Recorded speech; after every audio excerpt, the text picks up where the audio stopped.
So you know that feeling when you're utterly exhausted and all you can think about is getting to bed. You put the kids to sleep, the kitchen is clean, the lunch boxes are packed, and as you step out of the shower ready to collapse, you hear the words, "Now don't put all your nighties on." Your heart sinks. You look at him and he stands there with a twinkle in his eye. And you just feel so frustrated because you do love him with all your heart. You are just not in the mood. If this sounds too familiar, don't go anywhere because today we're talking about sex after kids. I'm your host, Madge, and this is Moments.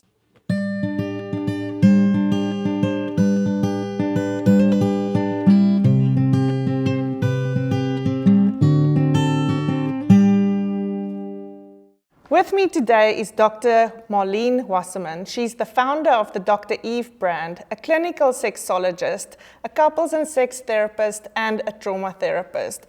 Welcome, Marlene. So nice to be here with you, Madge. Thank you for joining me. Thank you for inviting me. So what drew you to become a sexologist in the first place? Well, you know, when I hear that story, it's like, oh my goodness, women need some help here. Couples need some help here, right? So I have an interesting backstory to this, I guess. I started off my undergraduate training as a clinical social worker, maatskaplike werker, and I went into mental health, and then I did a master's in family therapy. So I was working as a family therapist, meaning I had the parents in the room and al die klein kindertjies, I had all the children there as well. And I realized very soon into that part of my career that actually children were problematic because parents were problematic. And so I kind of got rid of all the children and just started working with the couples. And while I then was working with couples, they began to talk to me about their sexuality or their lack or their loss of sexuality. And this was importantly in terms of geopolitics. It was at the time of apartheid, so we didn't have any kind of information around sexuality, any training in this country. It was like a taboo to even say the word. Well, we didn't have, pornography, we didn't hardly have television, and so there wasn't any access to information or training for me. I read all the books in the library, but there's very little research at that point around sexuality generally. And so then in '94, I began my training overseas. And I trained in Canada first, and I came back from a training, and I had the cheek, I guess, to walk into a radio station, and I said to the manager, I want to talk about sexuality on radio. And the timing of my career has been really wonderful in terms of favoring me and favoring the country. Because there was awareness then, it was '94, there was awareness of HIV/AIDS, and there was awareness of gender-based violence. And so there was a need for somebody to be able to educate the public. So from '94 up until present day, I've been doing, that's like 31 years, I have been doing radio, educating through media, through every single magazine locally and internationally, around sexuality, and that's kind of how I got thrown into this world, not intentionally, but just became really passionate about people's right to have sexual information and also to have to have sexual pleasure. And with that then came other more interesting topics, or I guess interesting segues for me from working in intimacy and sexuality with couples and with individual people. I became very interested in what people were doing online. So I then did research into cyber infidelity, and I wrote a book on cyber infidelity and found that I actually wasn't equipped with the skills that I did have as a sex therapist to work with the trauma of infidelity. And that's when I then decided I really needed to equip myself around trauma, and I immersed myself into the world of trauma training. I trained with Bessel van der Kolk, who's like the leading researcher and clinician in trauma in the world. Trained with Pat Ogden in sensory motor psychotherapy. So I've kind of, at this stage of my career, I've combined the two. So I call myself an intimacy trauma therapist because I still work obviously with intimacy and sexuality and relationships, but all through a trauma-informed lens and using somatic practices. That was a lot, huh? That really is a lot. It's a lot, yeah. I'm so glad that you're here, and I'm so excited to hear what you can share with us today. Yeah. So Marlene, I want to go like back to basics. As little girls growing up in a religious environment, we are taught that sex is bad, sex is dangerous, don't have sex until you're married. So you're kind of indoctrinated that and we get this negative connotation to it. Yeah. So how do we go over that bridge from being taught that sex is bad to I love sex and I want sex and I enjoy sex? Yeah, it actually breaks my heart when I hear that, because I then think I've been doing this for like 3-4 generations, and women of your age and younger still sit with exactly the same belief system and the same taboos that exist. There's so many taboos, and there's like a stigma of you can't talk about sex. And yet as well, Madge, I think that with the younger generation there is a different story that is very pressurizing and also what we call inhibiting around sexuality, because of Instagram, for example, and TikTok, right? So the images that they see of women are like women having a fabulous time, and women really enjoying their bodies and really being very sexual, and women being hunters, and that perception also is very pressurizing and burdening for women. So we've got almost these two narratives going on, like it's okay, or you should be this very sexual person who can enjoy casual sex and enjoy hookups and love your body. And then we've got the other story, which is very inhibiting, which is around sexuality is something we don't talk about at home. And this is across all religions and all cultures. We still don't talk about it. And if we do talk about it, it's seen in a very negative light. And just like you say, don't have premarital sex, just, marry and stay faithful. We call it the monoheteronormative model. You just got to be monogamous, meaning you just got to love one person your whole life. You can only be sexually faithful with one person your whole life, and you've got to put all your resources, you commit everything, your time and money, just to one person. And that's not realistic. People struggle a whole lot around that. So there is a quandary still for women, particularly around how I can be sexually. How should I be? How can I allow myself to actually enjoy the pleasure of my body? How can I allow myself to be the sexual person? Because there is still another element of slut shaming. So for women who are being sexual or enjoy being sexual, they get shamed by a partner or by other women or themselves. So women, they get labeled. They get labeled. And so women, shut down a lot of their own curiosity and sexuality. Yeah, very tragic. Yeah, it is tragic. So how do we go from not being embarrassed about wanting sex and enjoying sex and normalizing talking about it and breaking down these stigmas? How do you go about normalizing it? Well, again, I don't use the word normal. Okay. It's about saying, what is it that I enjoy? What kind of sexuality I enjoy? So one of the things that need to be spoken about a lot more, and I've done a whole lot, I think I'm like the queen of masturbation, Women have to be exploring their bodies. Women have to become familiar and comfortable in their own bodies. Women have to be exploring their own sexuality alone, and women do, they just don't talk about it. Yeah. All women masturbate. They just don't talk about it. That's the finest way that women become orgasmic, is when they are alone or with a toy and alone. They find that they are able to be sexual. So it's to kind of give them permission to say this is a way to begin your exploration around sexuality, not with a partner, but by yourself. Because when you start being sexual, a teenager or a young adult, and you've got a partner who's of a similar age to you, this person doesn't really know the anatomy how to be of sexual. a woman. And especially if you're, in a heterosexual situation, there is a young man who hasn't been educated. Schooling is just not sufficient in terms of providing comprehensive sexuality education. So they're not aware of women's anatomy or women's sexuality, and there's a risk to talking. And I do want to talk about the risk, which is one of the factors why women don't talk about sexuality. We have a very high incidence of intimate partner violence. We have a very high incidence of gender-based violence in this country. So for a woman to say to a partner, to a male partner especially, even though female and female relationships has also a high incidence of violence, but to be able to say that, she risks sometimes her life. She risks abandonment, she risks being shamed, she risks being hurt, she risks emotional abuse, torture. So women stay silent, and they endure the kind of sex that is not pleasurable for them, and the kind of sex that is even painful for them, and don't talk about it enough. Yeah, that's so sad. Yeah, I'm just seeing because your it's face supposed get to all be, like, yeah, cringy, huh? oh yeah, painful Yeah. sex. That's not the way it was supposed I think this to is be. such an important point, because 33% of women have painful sex, 1 out of 3. I mean, is that not horrific? And most of them don't ever tell a partner, and most of them don't even tell a healthcare provider.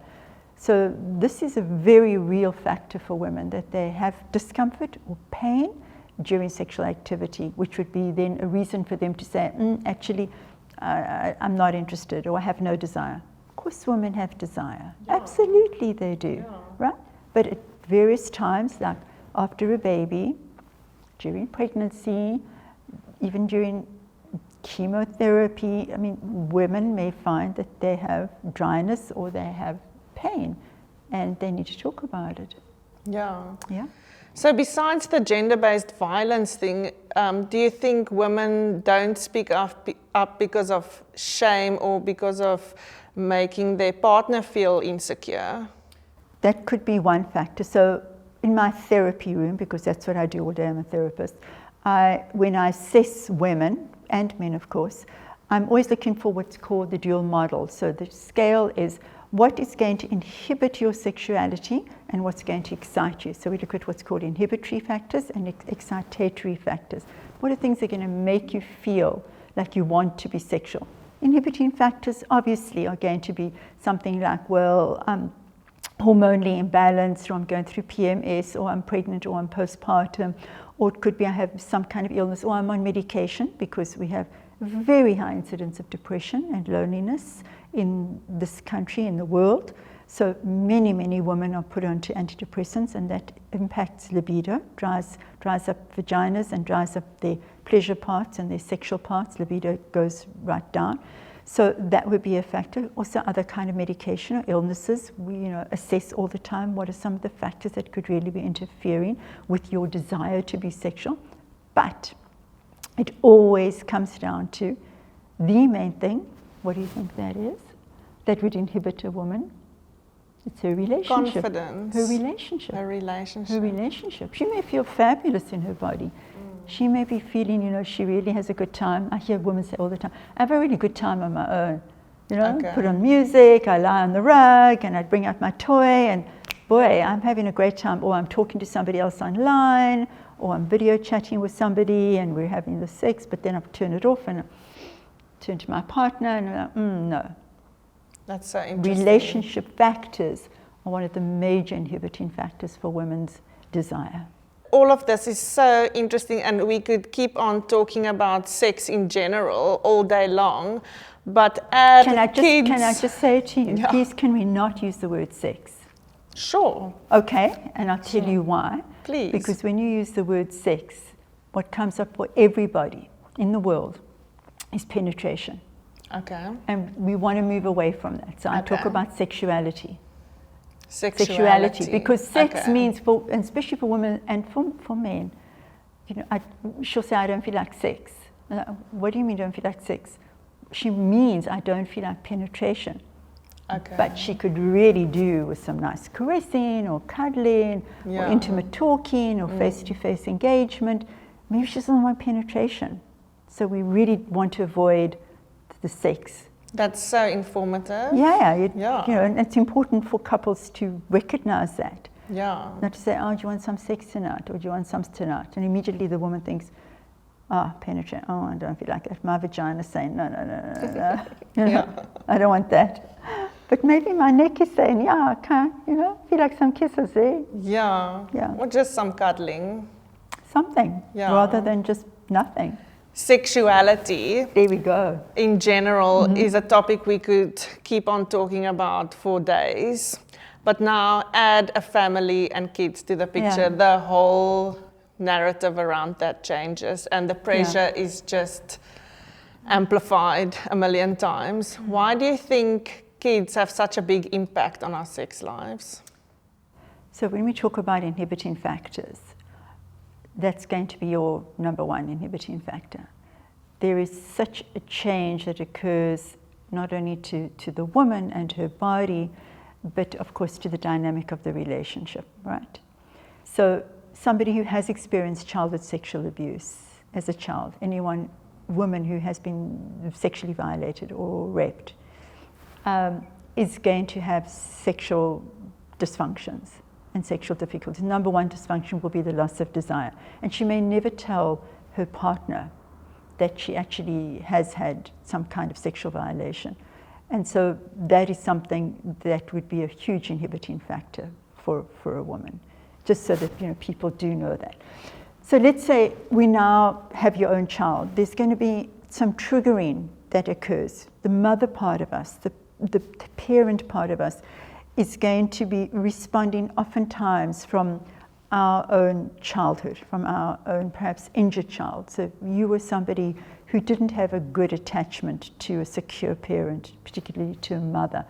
You're going to really do mothering in a very different way. You may become very, what we call, anxiously attached to that child, really besotted with that child, hovering with that child, what we call today intensive parenting of that child.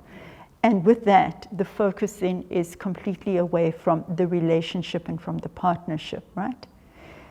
It could be the husband who is then very invasive as well, or very commanding or demanding or dominating around how to be parenting this child. So all these things that come to us as children, they sit in our bodies and they get triggered when we then become parents ourselves, because it's a traumatic experience to have a child. It's a trauma, right? We don't have the skills. We don't have any adaptive mechanisms to know what to do here. And so there is a disruption of what there was of that relationship. And if you have any kind of, I repeat, anxious attachments, disruptive attachments as a child, it's very difficult to be able to focus on your own pleasure and on your own sexuality at that time. And besides the psychological barriers, there are obviously, you can't just have sex whenever you want. You have to wait until they go to bed, and usually by then... But where do they go to bed, Madge? Of course. Where do they go to bed? Yeah. Right? So yeah, you have to do it on the couch. Or on the children's counter. room or the children's cot or something. Yeah. Because the children then are in the bedroom. Yeah. The children are in the bed or on... I hear all these stories. The children have got the cot in the room or a mattress on the floor till they're 10, till they're 12, and the parents lose their authority. Yeah. And they bubble, what's called a couple bubble, and the child invades, not because the child is invited to be there. As they should be. They should be welcome. No, not in the bedroom. Not in the parental bedroom. Okay. Oh, goodness, I've touched a nerve there. My kids don't sleep in our bedroom anymore, but they did when they were younger, up until like a certain age. Absolutely. Yeah. Absolutely. And I'm very, very pro, obviously, skin to skin and having that attachment, but it's teaching a child. What are the two purposes of parenting? The two purposes of parenting is to teach a child how to be independent and to leave you. You prepare them to leave you. Yeah. You skill them up to leave you. And the second is how to regulate themselves. That when they get distressed, when they're crying, when they're hurt, when they're upset, it's teaching them how to manage their own emotions. So if you're keeping them in your room all the time, they never learn those things. Yeah, it's true. And your sexuality and your relationship becomes child-centric. Yeah. And so where is the sexuality then? Yeah, because having sex in your child's bedroom, seeing Peter Rabbit, watching the action is just not the same. Exactly. Right. Or having the baby monitor on right next to you, it kind of kills the magic. Exactly. Yeah. It's inhibiting. That's one of the big inhibiting factors. Besides which, I mean, your body does change and you've got to kind of befriend your new body and the shape of it, and sexuality can feel different. Even if it's been a C-section, your vagina feels different. So one has to acknowledge, you know, it's different now, my body is different. And how do I befriend that, and how do I still feel sexual in that body? Yeah. But it's mostly about the connection, the relationship with the partner. How do we still have time out together? How do we still create this bubble around us for the child's sake? Yeah, it is for the child's sake. Because I heard this quote that says, good, healthy, wonderful sex accounts for 10% of your relationship, but bad sex or a lack of sex accounts to 90% of your relationship. And it's so true. Well, you know, what would be bad sex? Well, maybe bad wasn't the right word choice. Yeah, but when there is sexual tension. Tension. Or where there isn't a connection, right? Yeah. And one is resentful and one is angry. Yeah. Then, you know, what does it do to the child?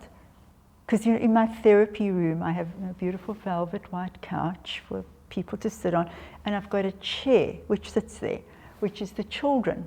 So those parents always know that the children are not in the room, that all the work they're doing is to be able to get them to be able to feel safer in their relationship, so they'd be better parents for that child or those children. That's amazing. Yeah. Wow. That's a focus. So I want to circle back to that story that I started with about the exhaustion. Yes, real. How do moms or women in general, how do we manage a healthy sexual relationship when our libido and our energy is constantly at war? So when I talk to moms about that, at first they're like, oh, Marlene, you just don't understand. It's like, I get it. I've had three. I get it. You know, I get it, the exhaustion. And I see my own children now with their children. Like, of course, it's the most exhausting, demoralizing time of your life, right? Sparks of joy, but really exhausting job. And the solution is to put yourself first. Put yourself as a mother first. If you are not going to go for whatever makes you feel happy, passionate. If you are in a state, and you can see my body in what we call dysregulation, sympathetic nervous system, and you're anxious all the time, and you're just, where's the child, and what's going on, then you're going to be exhausted because you've had too much adrenaline through your body, and there's no way that you're going to have any energy or desire to be sexual at the end of that day. If you know you have got something that you love doing in the day, that you're going to gift yourself that, I don't know why I shouldn't say gift, you've got to give yourself that. Your nervous system will have a break for an hour in the day, whether it's lying on your bed and reading, or lying on your bed and masturbating. I don't care what you do, going out to have a coffee with a friend, or by yourself, or reading a book, or watching a series.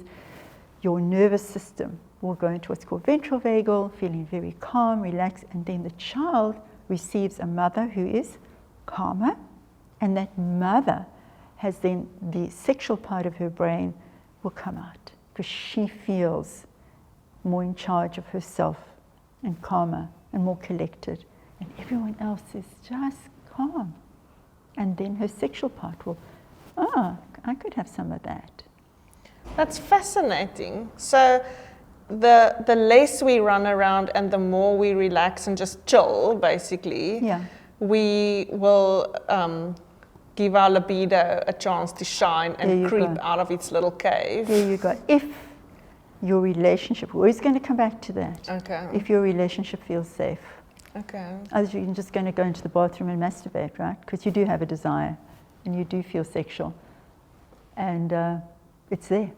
Wow. So in a relationship where one partner wants more sex or sexuality than another, how do we manage that, especially when the kids are still young, or you are exhausted because of work and you never got that chance to relax, to get all the juices flowing? But it's you know, I mean, Madge, even when we were talking earlier about traffic, so it's like you're sitting in the car. That is a magnificent time to put on a piece of music that you know brings you into a beautiful state of well-being in your body. It's using small things. It's being able to notice like lovely colors, and your nervous system like calms down. You know, a rug that I'm just going to lie on for 5 minutes. It's not a big thing that you have to do.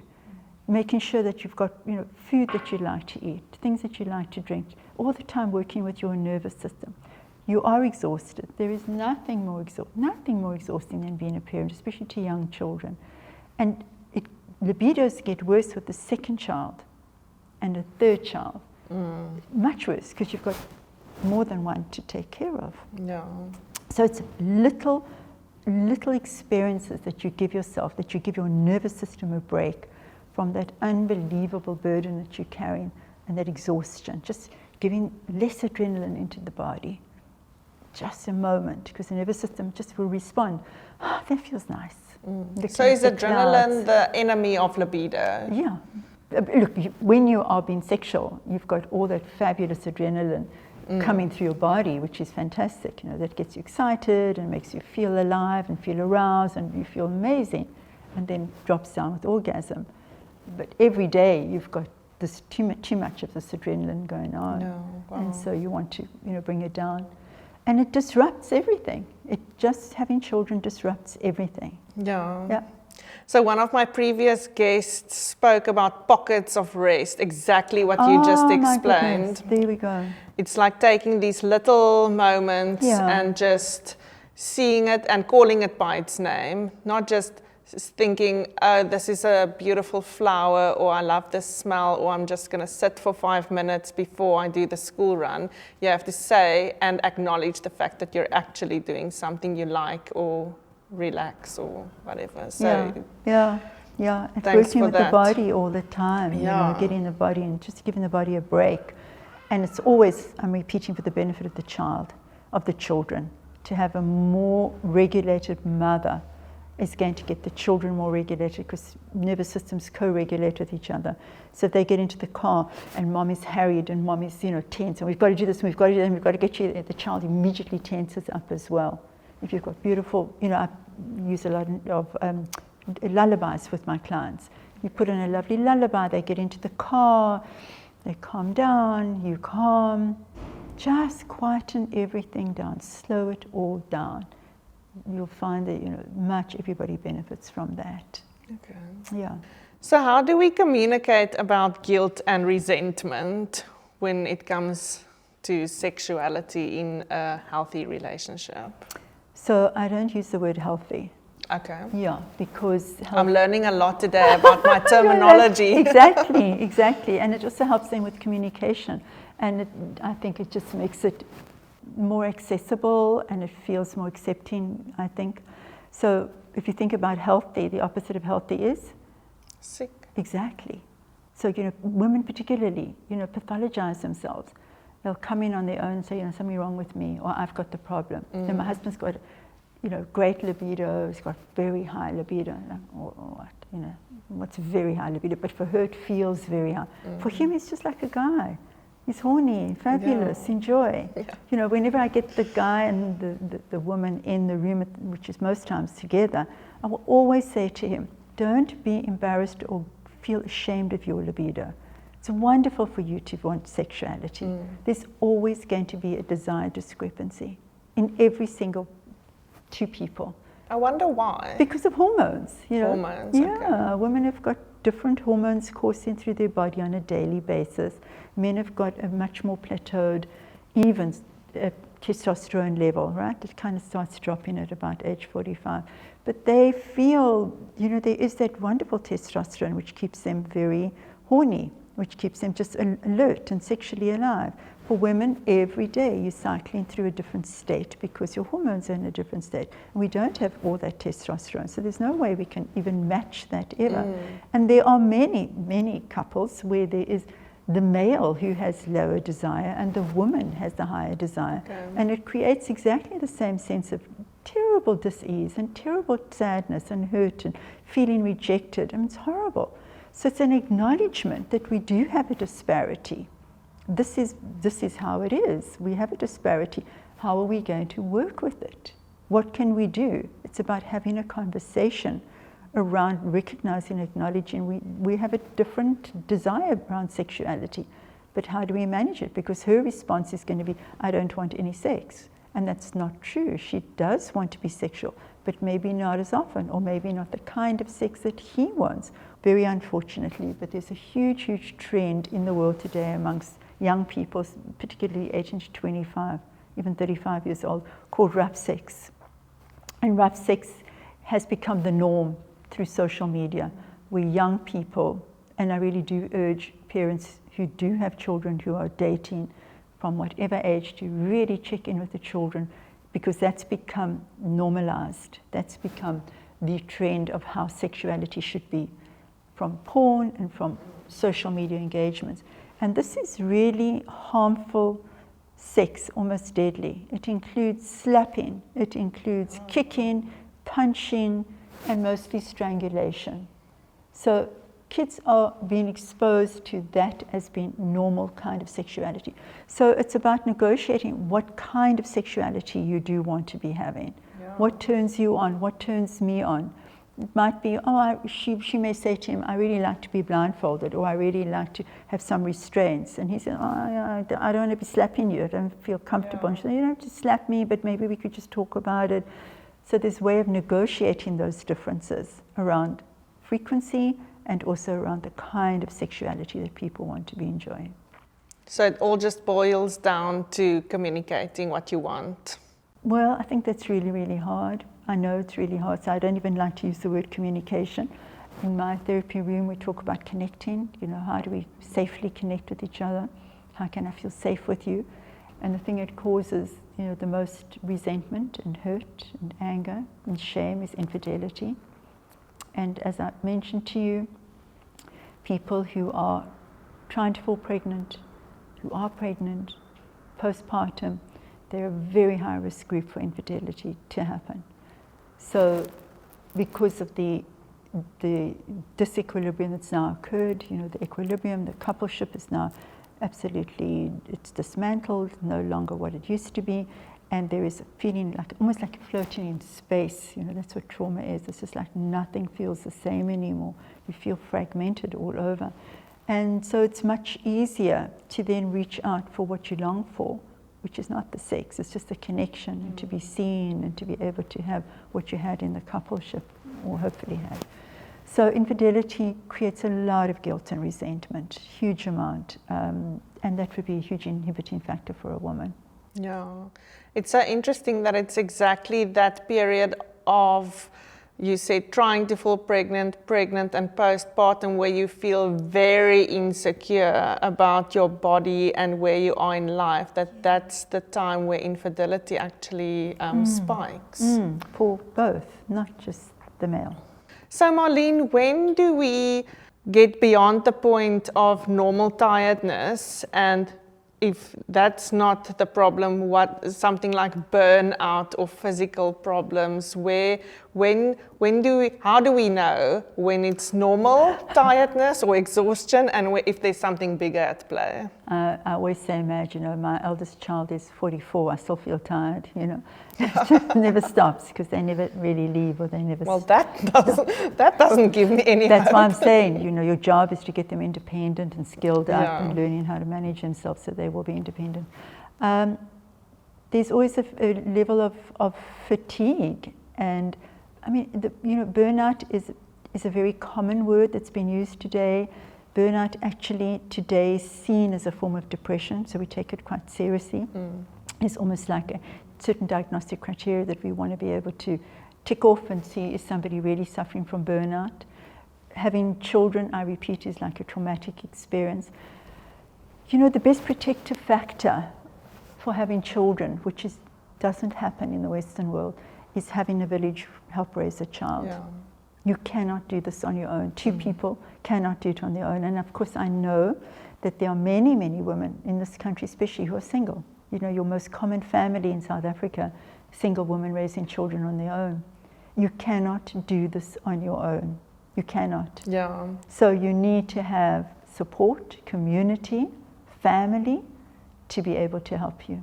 I am on the complete opposite side of that. Both our families are in Gauteng, and we have very little support. And we had 2 kids in nappies when COVID and lockdown started. So we were very much alone, the two of us. Luckily, I'm not a single mom in that regard.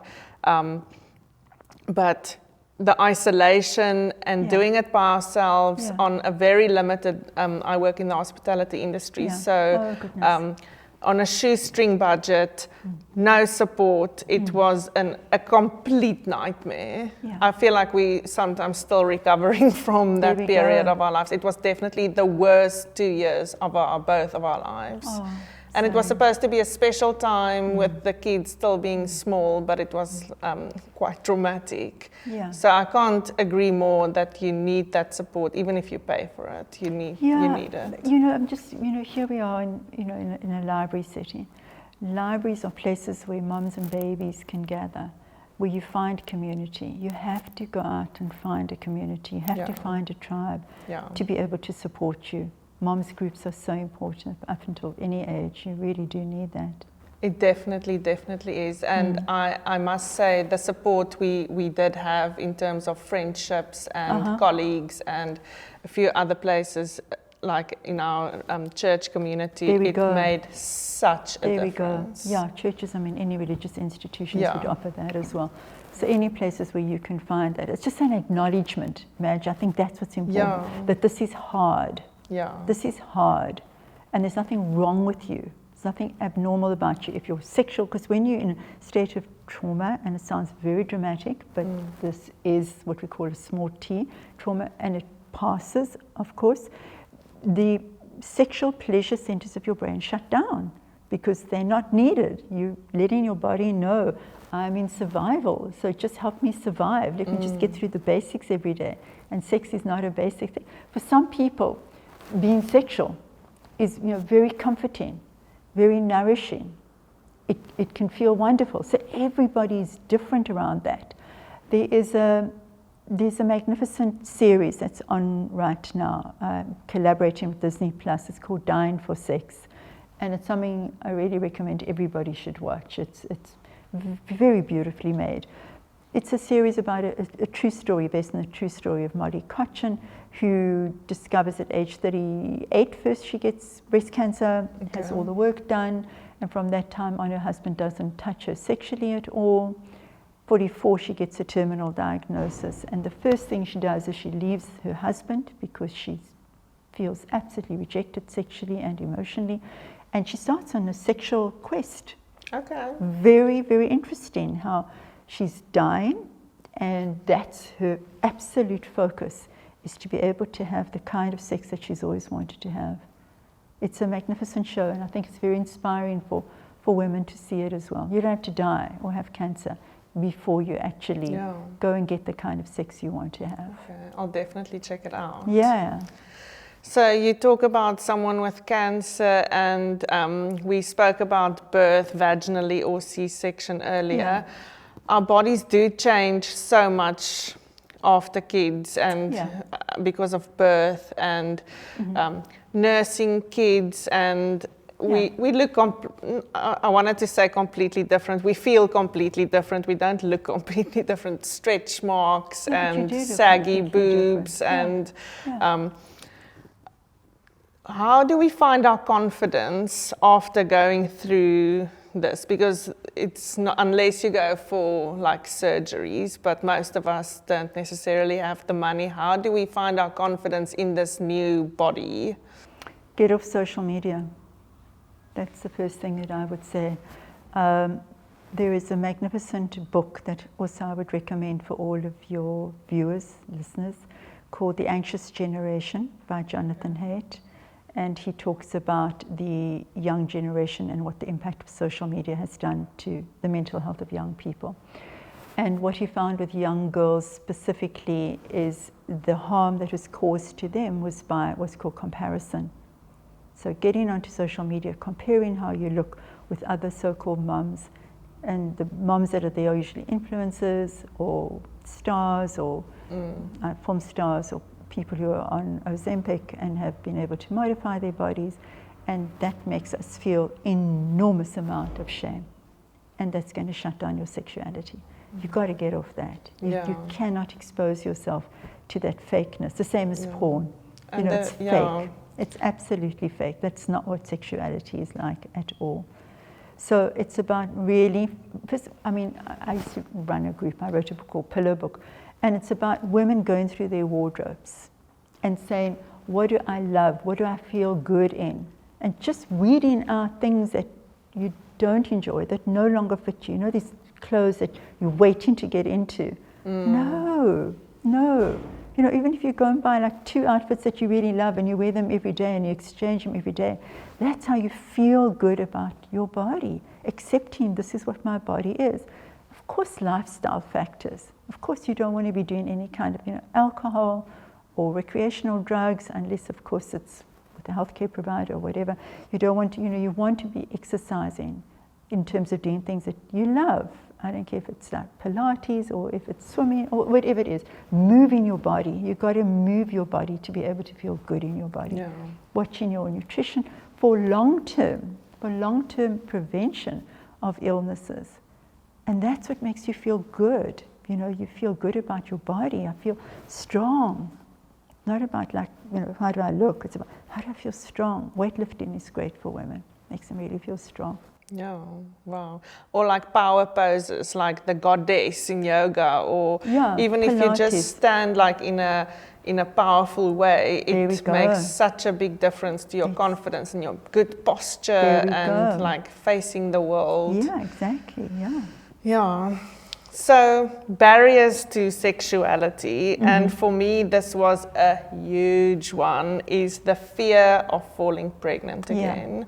Yeah. I remember after my second one and going through lockdown and the financial impact the kids had on us through the whole COVID period. Yeah.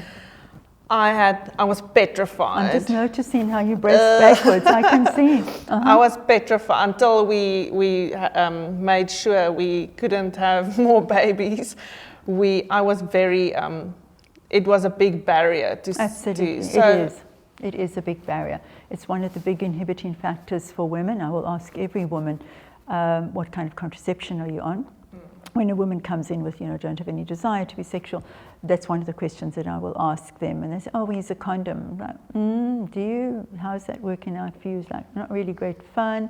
What would happen if you do fall pregnant? And the woman will say, oh, no, it would be terrible. And then I say, well, okay, so maybe, that needs to get sorted out, because that's one of the inhibiting factors to you to being sexual. There is this anticipation of not being able to trust. And, because of lack of education, people still use the pull-out method, right? Yeah. I'm not going to come inside of you. Promise, I'm not going to come inside of you. And they don't realize that that pre-ejaculate contains millions of sperm. Oh, wow. Millions of sperm. So it doesn't really work, right? So I will then send them to the gynae or to the clinic. Go and look at there's such alternatives around contraception today that can be done.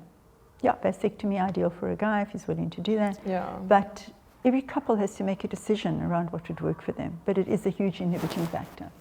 I think a lot of moms experience that, and it's nice to hear your take on it.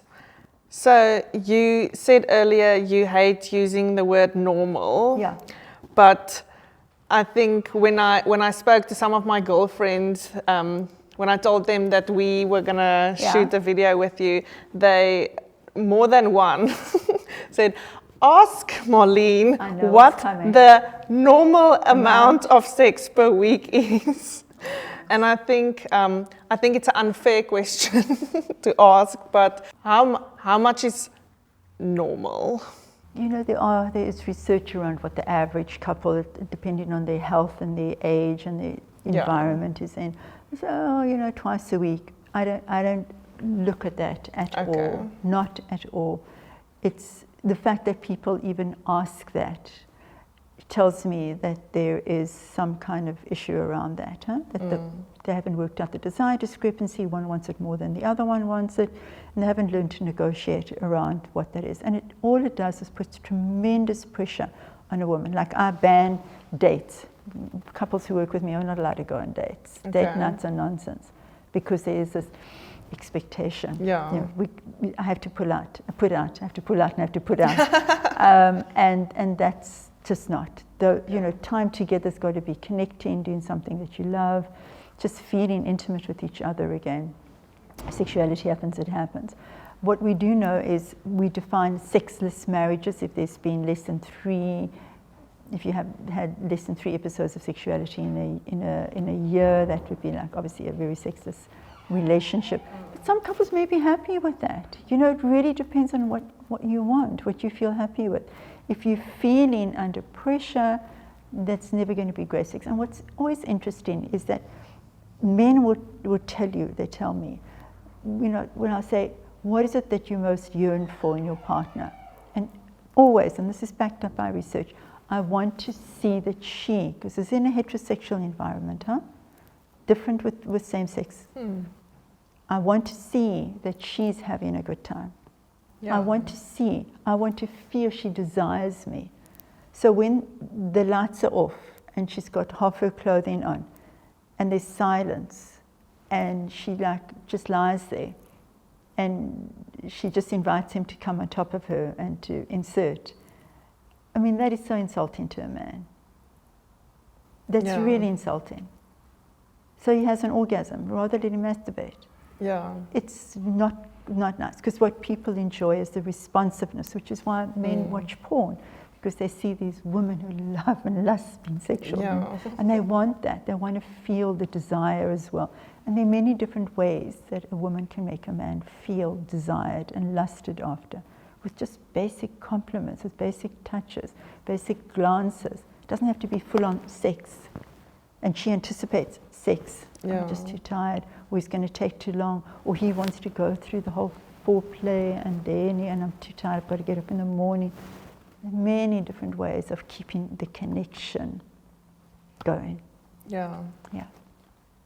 So it's not just about 2 people having an orgasm together. Maybe that's what they want. If that's what both parties want. If they want quickies, if they want the morning, if they, I mean, there's such a variety. Yeah. Yeah. So it's just about being creative and finding that connection you spoke about. Exactly.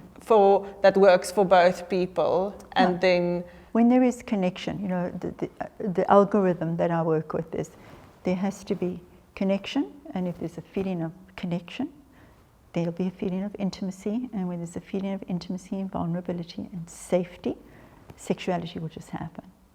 Okay. You've got to have all of the other things in place first before just the sexuality will happen. The sexuality that you both want. It's just an extension of feeling connected and feeling safe and wanting to express. Also, you just you know, to be real about this, women are motivated to be sexual by different things from men. Women's number one motivation, and this is based on research, is I want to please my partner. I want to make sure that we feel connected. What's also called maintenance sex. I'm just maintaining our relationship through being sexual, even if I'm not in the mood. I know I have a good time when I'm in it, and I'm just going to, you know, keep maintaining the relationship. It's a way of maintenance. And I also want to have an orgasm. And more women are more vocal around that, using sex toys. I'm going to bring the sex toy into the room because that will ensure that I have an orgasm, and that will make me want to be sexual if I know I'm going to have an orgasm. Yeah. But you know, you've got kids. Some people leave their door open, so kids can come in and out. Yeah, that's not something that should happen. So, you know, it's all about how you set boundaries, what your expectations are. I mean, if you're in bed and you're together and you're talking or you're sharing something, I mean, that's intimacy, huh? Yeah. When you're feeling seen, you're feeling heard, that's kind of good enough, you know? I think feeling seen, that's a big one for men and women. It's just feeling appreciated in what you do, especially when you're a parent, to see acknowledgement of all you do. Exactly. But not just for the women, for the men too. Absolutely. Yeah. Absolutely. So what are some practical steps that couples can take when they've lost the spark and they need to rebuild their intimacy after having kids? Bye-bye. Did you ever have the spark in the beginning? You know, that's what I would want to know. What was your spark? Even remember what that was like? Because we married for very varied reasons, oftentimes to heal our injured parts. So was there ever a spark? You're never gonna get that back again. Novelty is what the brain loves, and now there's familiarity, which is also delicious, right? But you're never gonna get that spark back. You shouldn't long for it. It's about really sparking in different ways. If there is safety in the relationship, feeling this person really, really, what we call, is responsive and is consistent and is predictable and respectful and trustworthy and committed. Those are things that we long for. And then nervous system can relax, and then there's much more ability to be playful. You know, that's what I talk a lot about in my therapy. We want to have fun. You want to be playful. I give you a tip. How do we do that? So I have interesting things in my therapy room. One of them is a ball. And I will get couples just to throw the ball to each other. And what happens? They start laughing, and they have fun, and they start playing games, and they feel around, and they feel fabulous. Just get a ball. Yeah, sure. Yeah. That's very, very interesting. I remember when we spoke on the phone, when we were planning the episode, you said couples shouldn't aim to get the sex life they had before kids back. It's not supposed to ever go back. It's supposed to evolve as the relationship evolves. Yeah.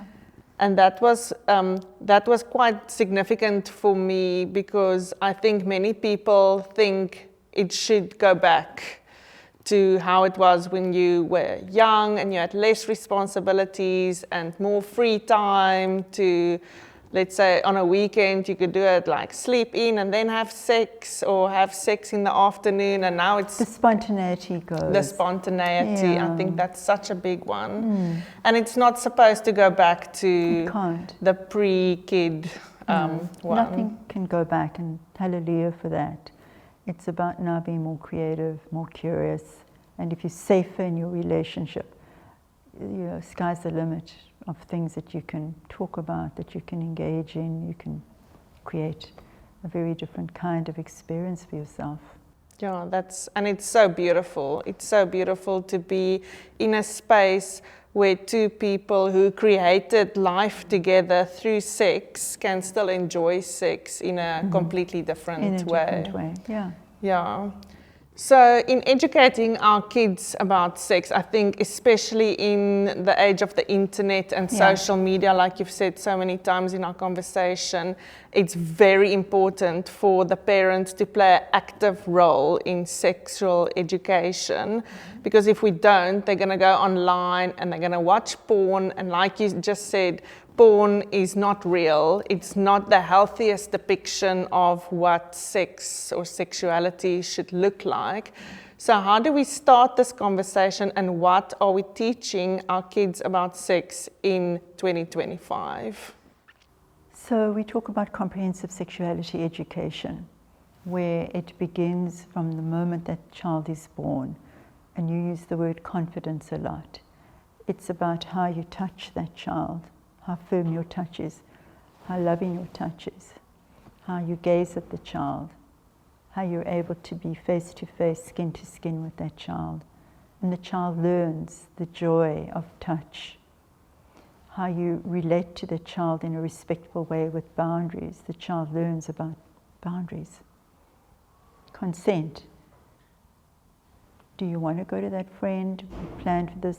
Come give me a kiss. No, I don't feel like it. Okay, what do you feel like? I feel like just a hug. Okay, let's just do a hug.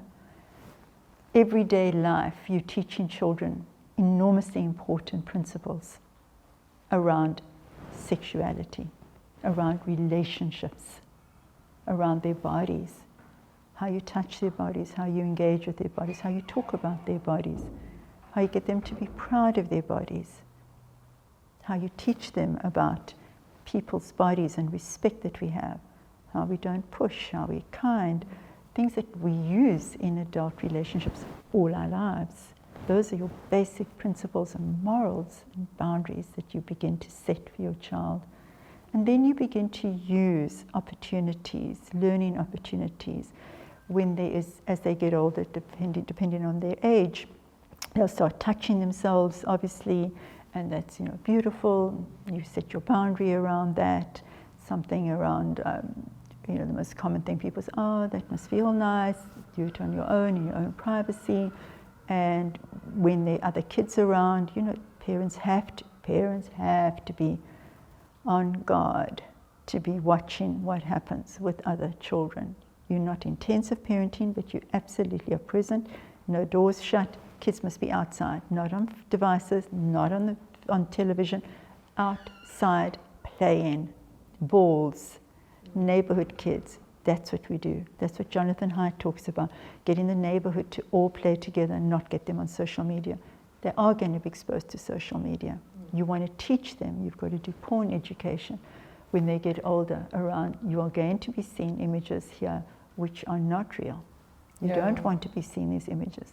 To talk about relationships, to talk about how mom and dad, they'll see, they witness, they're alert. They're alert to danger. They need safety. So watching the two of you interact, they learn about relationships, how you talk to them, how you engage with them. That's how they learn.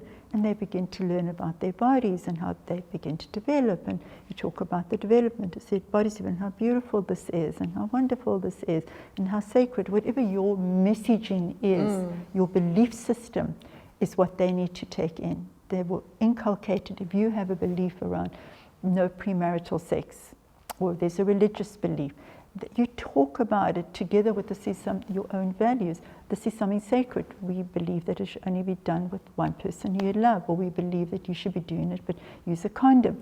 So it's messaging that you are giving in a positive way, appropriate ages around it, and really to be educating them around or managing social media, because if parents are not educating or talking like this, children are definitely going to learn from peers, what we call, they become peer-oriented. And there's always somebody in the peer group who's been sexually active or sexually abused and will begin to talk about sexuality.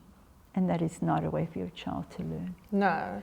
We've reached the end of our conversation about sexuality, and now we're moving on to the final 5, which is 5 questions I ask every guest on Moments. And it's not about the theme or the topic of the day. It's more about your own... I missed that. You have to remind me. I'm now really absolutely on edge. No, please don't be. It's more about how your own parenting journey. So the first one is, which part of your human experience was changed the most by becoming a mother yourself? I think it was and I often tell the story to my clients, that realization of being trapped. I've been totally trapped. I recall my first child sitting at the kitchen table and my husband going off out the door. And I thought, how can anyone have the freedom to get out the door? I'm stuck. I'm never going to get out this door. I'm always going to have this child attached. And I was so pissed off. Like, I've lost my freedom. This is my life, right? Somebody has the freedom to walk out the door when they want. Couldn't believe it. Yeah, that was like a moment. I remember feeling exactly the same way. My daughter was born 5 months before lockdown, and I definitely felt a bit trapped. And then we were trapped. And that feeling took a while for me to ease out. But thank goodness they grow up and we do get our freedom back to a certain extent. So Marlene, looking back, what would you have done differently? With my children? Yes. I was a single parent for most of 40 years. So I would have wished that could be more present, because I was working and I did a lot of traveling and learning and training, and even though I had another husband by then, there's a part of me that wishes I could have been a stay-at-home mom. There's a part of me that, oh my goodness, I'm so grateful for what I've done with my career. It's that. I think that when I was parenting so many years ago, there was none of this knowledge. There was none of this information that was available. So, it was just like being this full-on parent, working mom, single working mom, and just kind of been there. And I'm still, very present as a single working mom with them. It's definitely women like you that laid the path for the rest of us to be able to find the balance. Because now no such thing as balance. Well, we aim for the balance because Yes, now we do interesting. have the technology and information on our side. Yeah, but that also can be very, very damaging, as I think you've done a show on looking at the influence of social media and how much you should be parenting. I think that can be very, very damaging as well. So I don't know if there's such an advantage to you. But there's research. There's a lot of beautiful research that we do know about today. Yeah. So what are you most grateful for on your mom journey? Oh God, for these incredible children.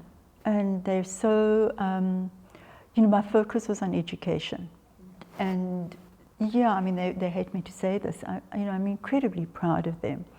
All 3 children have got at least 3 degrees. Amazing. Yeah, they've done incredibly well. They're very educated. Not only that, they all work in helping others. My son is a professor of infectious diseases. My daughter is a psychologist also working in trauma with young people. And my youngest daughter works she's a lawyer, she's an NGO working in the prison system. So they all have taken in my value of being able to care for others and give to society and really be present in that way. So I'm very proud of them. Yeah, I can imagine you must be so proud because that's amazing. I know, they are amazing.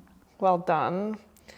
So I know your kids are all grown up and adults, and they have their own, or some of them have their own kids now. But what did you teach them about parenting?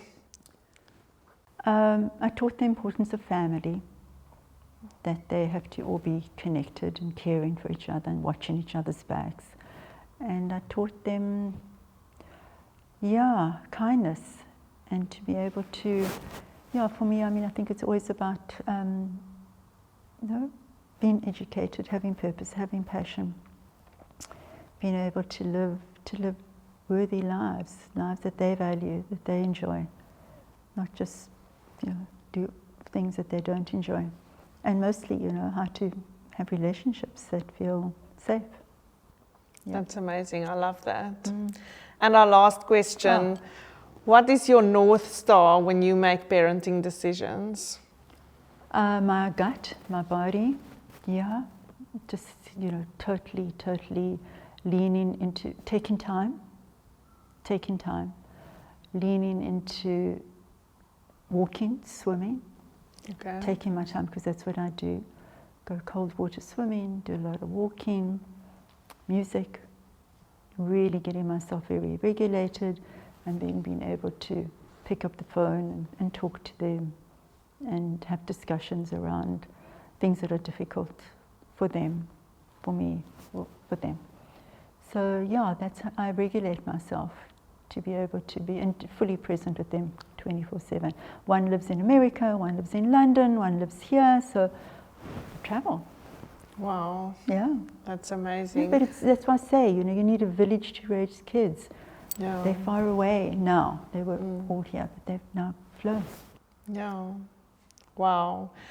Marlene, thank you so much. I think this episode is going to be so valuable for many, many couples out there. And thank you for sharing. Thank you for inviting me. It's such a great pleasure. So sex after kids does not necessarily have to look like it did before kids. With a little bit of patience, communication, connection, lube, and laughter, it can turn into something even better. Until next time, bye. I was told to sleep when my baby sleeps. Sibu says at 6 months, baby should be sitting up. The group chat says their babies sleep through the night. They say it's important to show control at all times. Sometimes I wish away the tough times. Yo, but sometimes I wish I could relive them again and again.